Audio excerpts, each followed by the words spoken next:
Aujourd'hui, nous allons plonger dans le monde fascinant du web et découvrir son fonctionnement. Dans cette vidéo, nous allons explorer le principe fondamental du client-serveur et comprendre comment les URL nous permettent d'accéder à toutes les ressources en ligne. Le web est un service accessible via Internet qui permet de s'échanger des ressources. Les ressources peuvent prendre différentes formes, des textes, des images, des vidéos, des fichiers audio, etc. L'ensemble des ressources ainsi que les liens qui les relient forment alors un réseau de documents. Ce réseau de documents a fait naître l'image bien connue de la toile d'araignée, le web.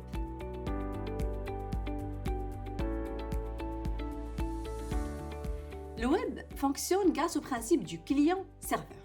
Alors le client est généralement un navigateur web comme Chrome, Firefox ou Safari, tandis que le serveur est un ordinateur distant, puissant, qui héberge la page web et répond aux demandes du client.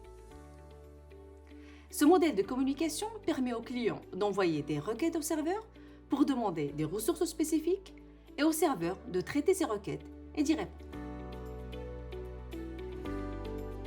Pour que deux personnes puissent communiquer, ils doivent parler la même langue. De même, pour que les clients et les serveurs puissent communiquer, ils doivent utiliser le même langage, donc le même protocole. Ainsi, un protocole est un ensemble de règles qui définit comment les clients et les serveurs communiquent entre eux. Le protocole le plus couramment utilisé sur le web est le HTTP. Il permet aux clients de demander des ressources et aux serveurs de répondre à ces requêtes. Notez que le HTTPS est une version sécurisée du HTTP qui garantit la confidentialité et l'intégrité des données échangées entre le client et le serveur. Il est fortement recommandé d'utiliser HTTPS pour protéger les informations sensibles, comme les mots de passe ou les données de carte de crédit. Dès que vous transmettez des données confidentielles, veuillez bien à la présence du petit verrou dans l'adresse qui indique l'utilisation du protocole HTTPS.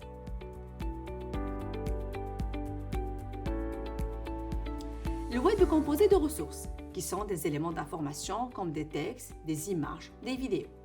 Chaque ressource est identifiée par une URL, qui est une adresse unique permettant de localiser une ressource sur le web. Quand la ressource demandée n'existe pas, ce sont les fameuses erreurs 404 que vous avez certainement rencontrées. Une URL est composée de plusieurs parties.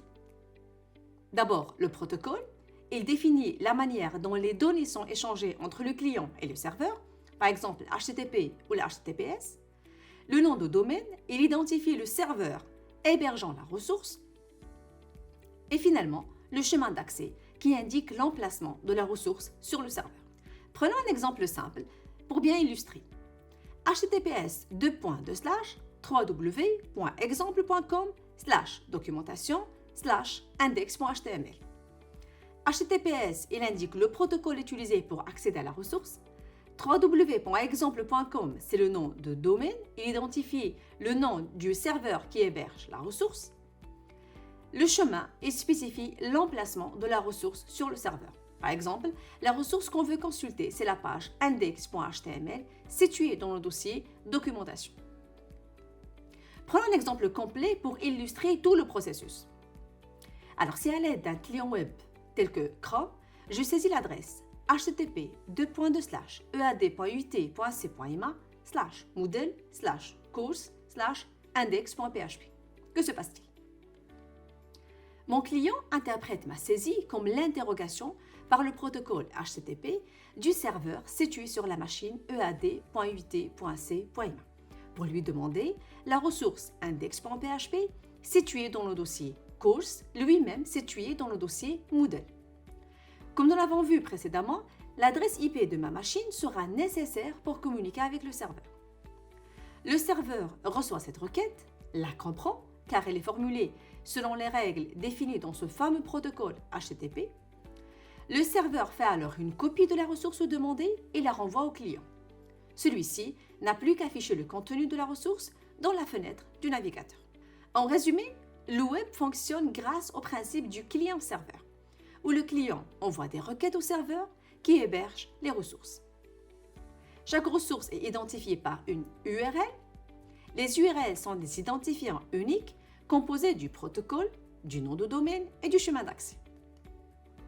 Les protocoles HTTP et HTTPS permettent d'échanger des données entre le client et le serveur. HTTPS offrant une sécurité supplémentaire grâce au chiffrement. Maintenant que vous avez une compréhension de base du fonctionnement du web, vous êtes prêt à explorer et à profiter de tout ce qu'il a à vous offrir.